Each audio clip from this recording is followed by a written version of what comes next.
ඒ උනාට ඔයගොල්ලෝ මෙහාට එන එක ගැන මම හුඟක් සන්තෝෂෙන් හිටියා. ඒ කියන්නේ එතකොට ආදාපිය මේ දූපතට ගෙන්නුවේ? අපෝ නෑ. ඔයගොල්ලෝ මෙහාට ගෙනාවේ අභිරහස් විසඳන්න ඔයගොල්ලන්ගේ හිතවල තියෙන පුදුමාකාර ආසාව.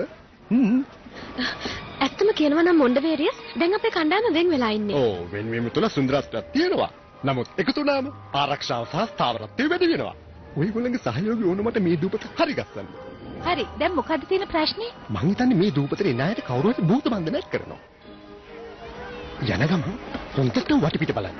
වෙනසක් එහෙම පේනවද මේ එන අයගේ යන අයගේ අතර? මේ කට්ටිය නම් හොඳයි වගේ පේන්නේ. හැබැයි ඉතින් කල්පනාවෙන් ඉන්න වෙනවා. හරියට හරි. ඒගොල්ලෝ වෙනස් වෙලා.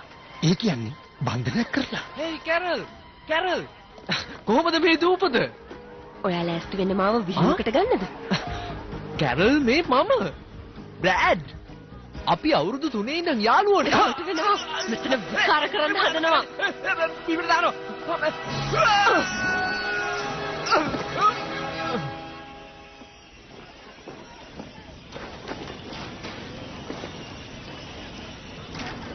හරිම කනගාටුදායකයි.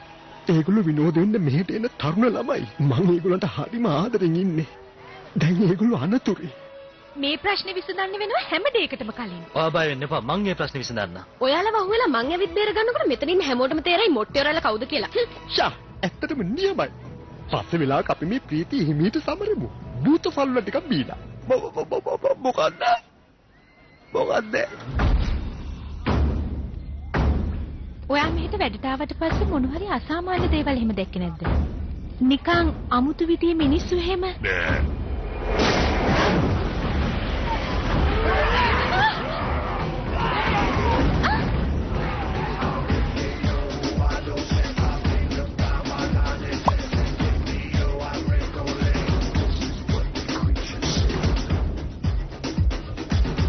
තමුන්නාන්සලා ඔක්කොම මම සාදරයෙන් පිළිගන්නවා. මගේ නම නුගුට් චවුනා. මේ මගේ දුෂ්ට යාළුවා සාකෝස්. මෙයා වෙස්කුණ පැලඳගෙන හිටියට අඳුරගන්න පුළුවන්. මෙයා ප්‍රසිද්ධ මල්ලෝපොර ශූරයෙක්. මේ භූතයන් අරක්ගත්ත දූපත භූත ලෝකයට යන මහා මාර්ගයක්. අවුරුදු 100 ගානකට කලින් මේ භූමියේ අద్භූත සත්ව කොට්ටාශයක් ජීවත් වුණා.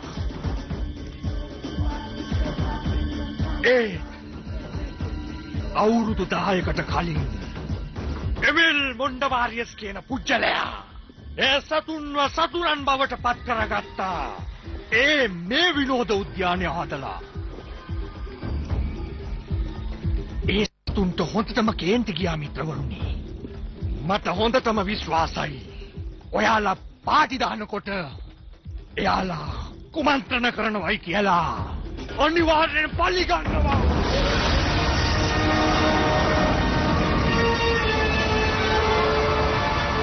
යාළුවා, ඔයා මේවට බයද?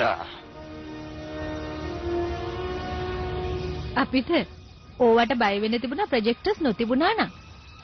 අර අතනක් තියෙනවා. හොඳ, මුත්තිමත් ළමයෙක්